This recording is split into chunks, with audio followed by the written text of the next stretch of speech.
On this episode of Travelogue, we drive across the top of the world to arrive in Sichuan's Shangri La area. We'll immerse ourselves in Buddhist mysticism at the Gongga Langjiling Lamasery and discover why Yading is said to be the source of inspiration for James Hilton's Shangri-La. We'll marvel at sacred peaks that are steeped in legend and be overwhelmed by the majesty of our natural surroundings.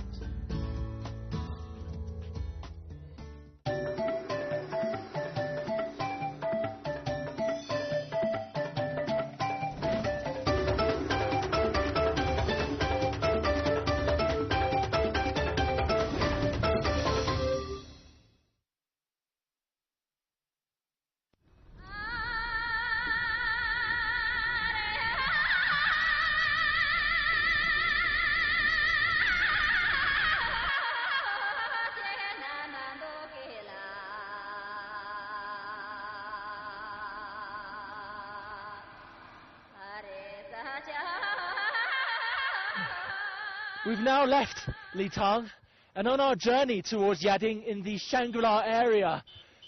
Our road crosses through snow-capped mountains that still have the remains of glaciers from a bygone era.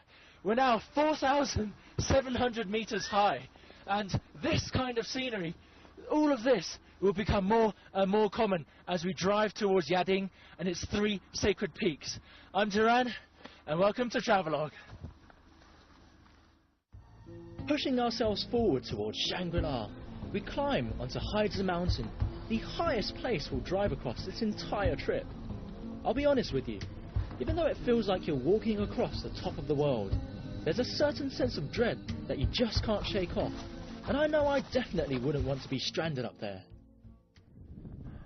Oh, we're on Haizi Mountain, which I'm told is 5,000 meters high up, and all I can see around me is barren rock, snow, and this kind of ice wasteland. But I can't believe that even this high up, you can see a road paved all the way over there into the horizon, and power lines behind us, and right here, someone's actually inscribed the Tibetan mantra on this huge boulder. I can't believe it. This feels out of this world. And I'm also freezing, so I need to get back to the car.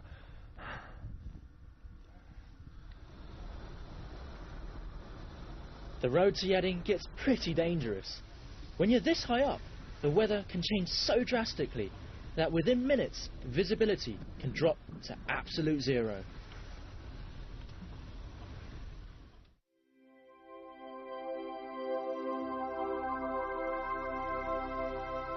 We had to get up at 5:30 in the morning, and it's so cold I can't feel my toes. But we've driven to the top of Urchulsan to watch the sunrise over the mountain tops, and it really is very, very beautiful. Shangri-La is a place known by many, but understood by few. It's originally from the book Lost Horizon by James Hilton, and is a mythical paradise hidden from the outside world, where people apparently live forever. It's hard to say where Hilton got his idea from, but some believe it refers to Shambhala, a pure land in Tibetan Buddhism where all the inhabitants are enlightened. Others consider it a state of mind. However, I've been told that Hilton was in fact inspired by the accounts of Yading and its mountains written in 1928 by American explorer Joseph Rock. The 3 sacred mountains found here represent the bodhisattvas of compassion, wisdom and wrath. And it's said that every Tibetan's wish is to make at least one pilgrimage here in their lifetime. So I've been told that before the Tibetans go and visit the 3 sacred peaks in the Yading Nature Reserve, they must first come and pray here at the Gongga Langjiling Lamasery. Let's go inside and have a look. Since ancient times, pilgrims have come here to burn incense and gain blessings for their visits to the sacred mountains. Built in the 15th century, Gongga Langjiling is one of the biggest lamaseries in Daocheng, and it's well worth paying the 10 RMB entrance fee to come in and see the beautiful Buddhist murals, statues and practicing lamas. We're really very, very lucky and I've been told that we've arrived at the end of a 7-day Buddhist ceremony. Now, the lamas must burn 1,000 of these yak butter candles and also make 1,000 sculptures of chortens out of tsampa and also yak butter, and recite sutras 1,000 times. Let's go inside and see. This entire ceremony, complete with ritual offerings, is being carried out because of one special item.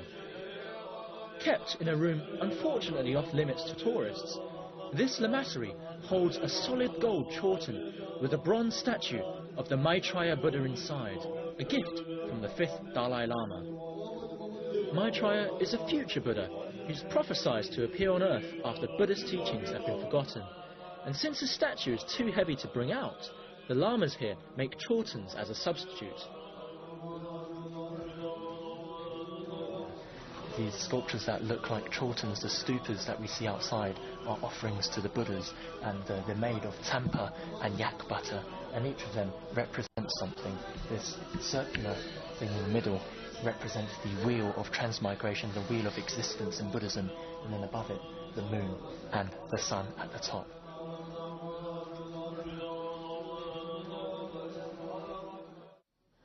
I have been really looking forward to seeing one of these.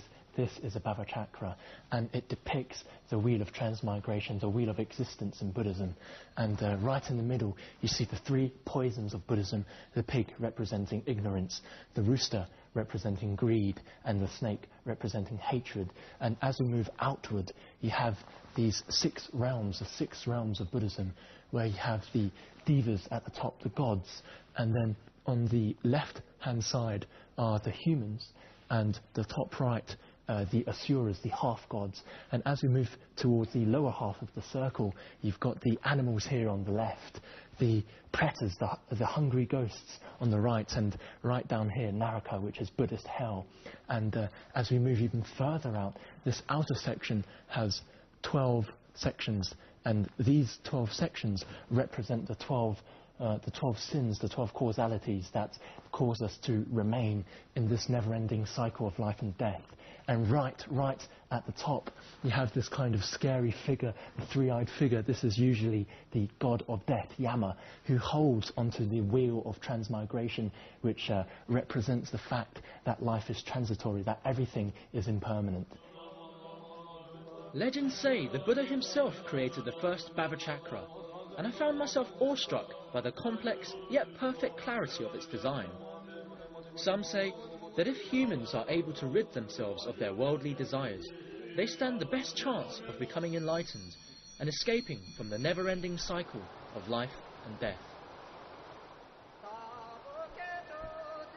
Departing from the lamasery, we head towards Urua, which lies in Shangri La County. For most people, Urua is the final place where they can stock up on supplies and get a good night's rest before heading off for Yadin. So there are lots of different types of accommodation here in Urua, ranging from youth hostels to 4-star hotels, but I've chosen something more traditional, and this 150-year-old house has been renovated into a hotel, which is where I'm staying at. Let me show you around.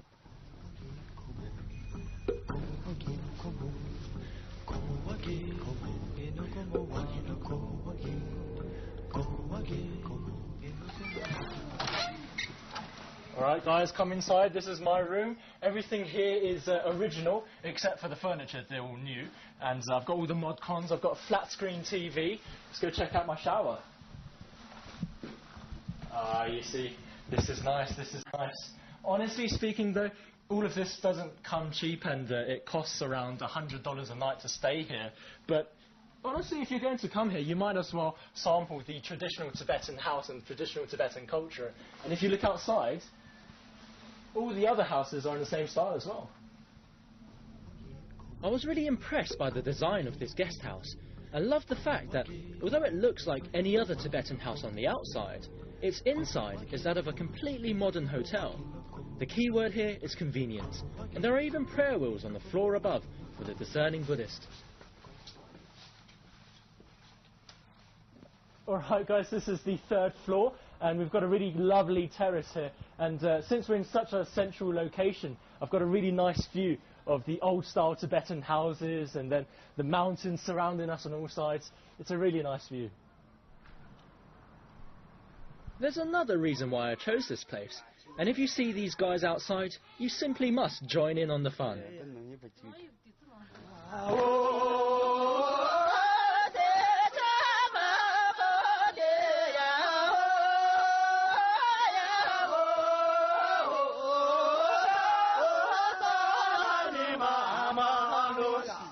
This is the local dance, and they do this whenever they have a bit of spare time, but I don't think I'm very good at this.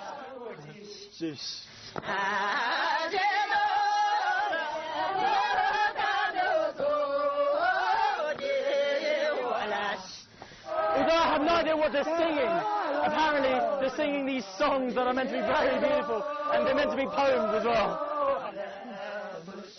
You'll often see guests and locals dancing outside, as it's one of the best ways to get a taste of everyday Tibetan life.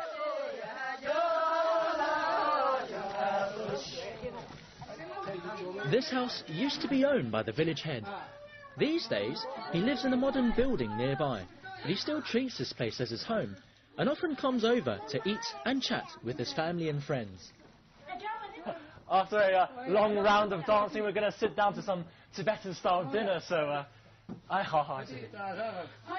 Plush modern rooms and a genuine Tibetan experience. You really can have the best of both worlds here. Sorry guys, I'm a little emotional right now because we drove through the clouds, and as we drove, the clouds parted and we suddenly saw the face of Xian the incarnation of the Bodhisattva, Avalokiteshvara, the Bodhisattva of compassion. And we just saw it for an instant and... sorry.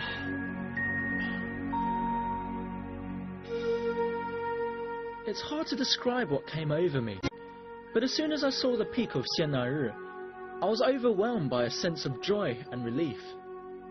Xian is said to represent the Bodhisattva of compassion, but you don't have to be Buddhist to believe that mountains aren't just mountains. There's something else there, and it's that power that'll move you so completely, even to the point of tears. We're at Longlongba, which lies at the entrance of the Yading Nature Reserve. We've just gotten off that huge kind of shuttle bus, and now we have to make the rest of the way by horse. Or if you can walk up there as well, but I don't think my body's up for it. It's 80 RMB per single trip by mule, and while you can walk all the way up to the main congregation area, the mule ride will save you some much needed time and energy, something you'll need if you want to see all the sights further inside the reserve. So we've arrived at a bit of a pit stop here, and from here you can take a shuttle bus that will lead you up to the lawn pastures over there, but our destination is actually the Chonggu Temple over there, where everyone comes to pray before they visit the 3 sacred peaks. If you do come here, I would advise you to bring some food, because there are no restaurants here. If the weather is good, the Chonggu Plains affords a superb view of the sacred peaks of Xian and Xianodoji, the Bodhisattva of Wrath. Originally founded some 700 years ago, the Chonggu Lamasery is the starting point of the Kora, or pilgrimage, around these sacred mountains. Tibetan Buddhists believe 1 Kora around the peaks is equivalent to reciting the Om Mani Padme Hum mantra 100 million times, and after 3 Koras, all of their wishes will be fulfilled. In 1928, Joseph Rock visited Chonggu Lamasery and stayed here for 3 days. On the 2nd floor of this Lamasery, he described the view of the peaceful Yading village and also the valley below as well. From Chonggu Lamasery, it's about a 40-minute hike to Pearl Lake, which gives arguably the best view of Xian. This peak is said to be the incarnation of Avalokiteshvara, otherwise known as Guanyin, the Bodhisattva of compassion, and also the patron deity of Tibetans. This is so beautiful. I can't believe how lucky we are. Even this morning, we could only see Shangri La through a small gap in the clouds. And now the sun is out, the sky is clear, and you can see Shangri La in its full glory. And you've got the emerald-coloured Pearl Lake at its foot. You can even see the reflection in the waters. They say that only the really pious can see Shangri La in its full glory.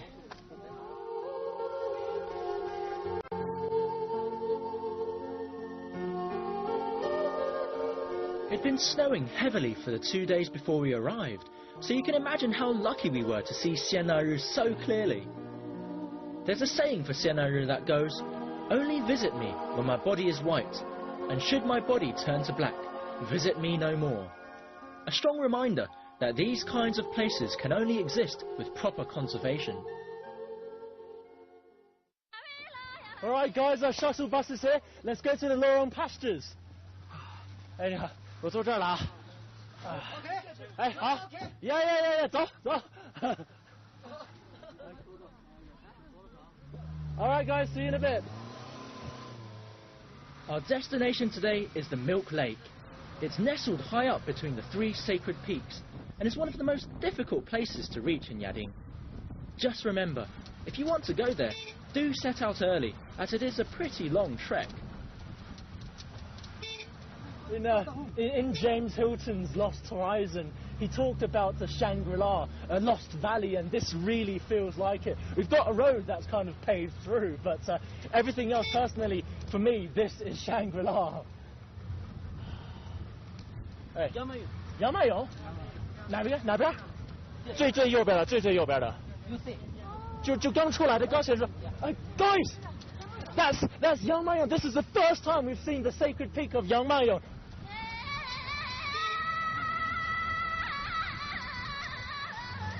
In Tibetan, these 3 sacred peaks, they're called Kongka Risam Gongba, I think.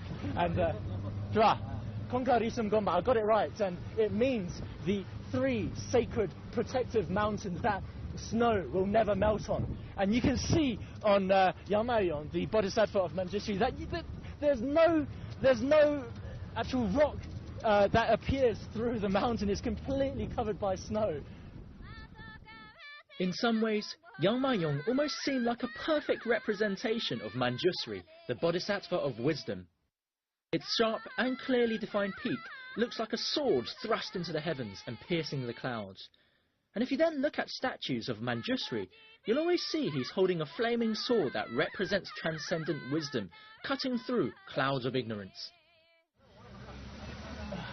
Alright guys, we're at Lorong pastures, and I didn't expect it to be this snowy, but this should have, people should be showing their yaks around. The yaks should be grazing around these pastures. We're finally here! Yaks really do come here to graze, but you have to wait until summer when these plains become verdant pastures. This place is also the first point at which all of the 3 sacred peaks can be viewed, and it's from here that you can hire mules to take you up to Milk Lake. Right now, we're in the Lorong pastures where the altitude is around 3,000 meters. And we're heading for Milk Lake, which is about 4,000 meters above sea level, so around a 1,000 meter difference. And right now, riding on this horse and walking into the mountain valley, I really do feel like Joseph Rock as he explored the valley of Shangri La.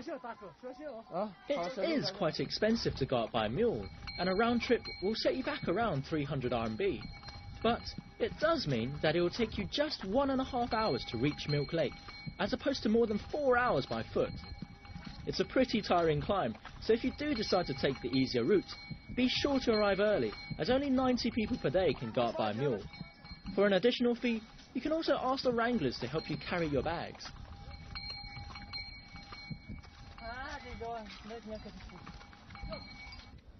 So like I said earlier, this road really isn't very easy to go up, and we've had to get off our horses because bloody hell! The horses can't carry us over this stretch of muddy water. As you climb up, the trail becomes tougher and tougher. Our path basically takes us across muddy plains, over exposed boulders, and then onto slippery rock surfaces that we had to clamber over. Here, a 10-minute mule ride is basically equivalent to half an hour of walking. Oh my God. I don't think we're even well, we're probably 3/4 of the way there, but this place is absolutely gorgeous. I'm sweating like a pig, and my head is really throbbing. My heart feels like it's in my mouth. But just look around you, man. Just look around you. Have you ever seen something like this? I've never climbed a path as beautiful as this, and it felt like we were exploring an unknown part of the Himalayas. The way up to Milk Lake is not easy, but nothing beats the feeling of finally reaching the top after such a tiring trek.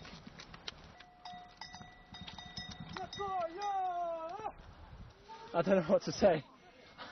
I really don't know what to say. I'm absolutely caked in mud. Look at my shoes. Look at my shoes. Look at my trousers. And my fool earlier caked my bum in mud.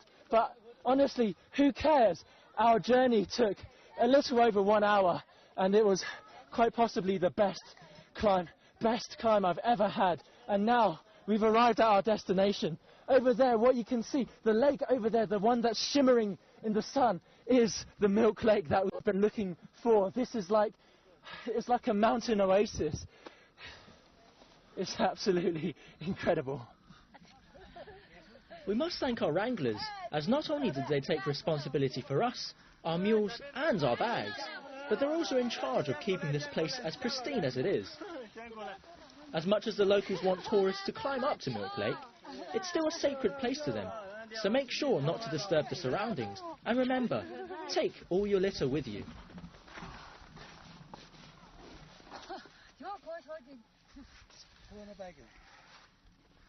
We're nestled in between the Konka Gomba, the 3 sacred peaks, and behind me, this is the sacred peak of Shenaru. Over there, the sacred peak of Shenadoji, and over there, the sacred peak of Yangmayo. And right in front of me here is the sacred lake of Milk Lake. This feels like a mountain oasis.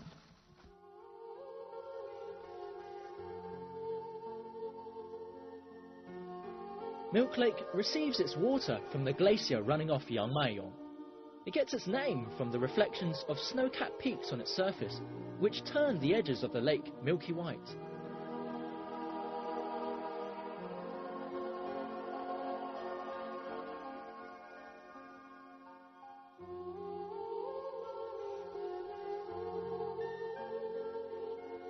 It's hard to describe this feeling, but nestled here between the sacred mountains and standing next to this tranquil lake, I feel some kind of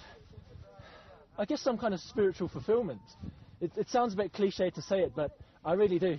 And my one regret is that we were never able this time round to climb up to the 5-coloured lake. That will take about another 30 minutes and requires us to climb over Shenaru, the sacred peak of Shenaru. If you come here, I highly, highly, highly recommend you go there, because I've been told and I've read that it's absolutely amazing there as well. I was once told that to understand Yadin is to understand compassion, wisdom and bravery. Although I can hardly say I've come away as a new person, this place has definitely moved and inspired me. Perhaps it's the sheer magnificence of nature, or maybe it's something a lot more spiritual. But here in Yadin, you definitely come away with your soul cleansed. After so long, after walking for so much, I feel I have finally found my Shangri La. Standing here with the wind blowing against my face and the sun setting over the horizon, I feel that this is really my Shangri La. I'm Taran, and we'll see you next time on Travelogue.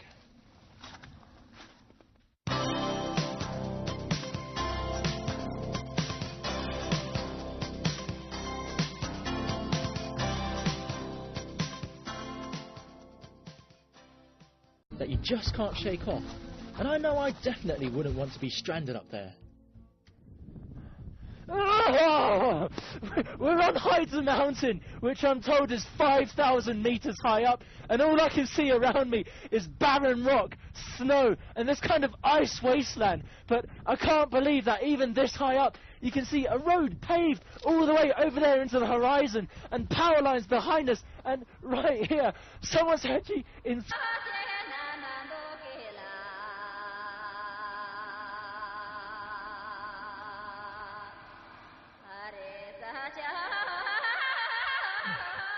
We've now left Litang, and on our journey towards Yading in the Shangri La area, our road crosses through snow-capped mountains that still have the remains of glaciers from a bygone era. We're now 4,700 meters high. On this episode of Travelogue, we drive across the top of the world to arrive in Sichuan's Shangri La area. We'll immerse ourselves in Buddhist mysticism at the Gongga Lungjiling Lamasery and discover why Yading is said to be the source of inspiration for James Hilton's Shangri La.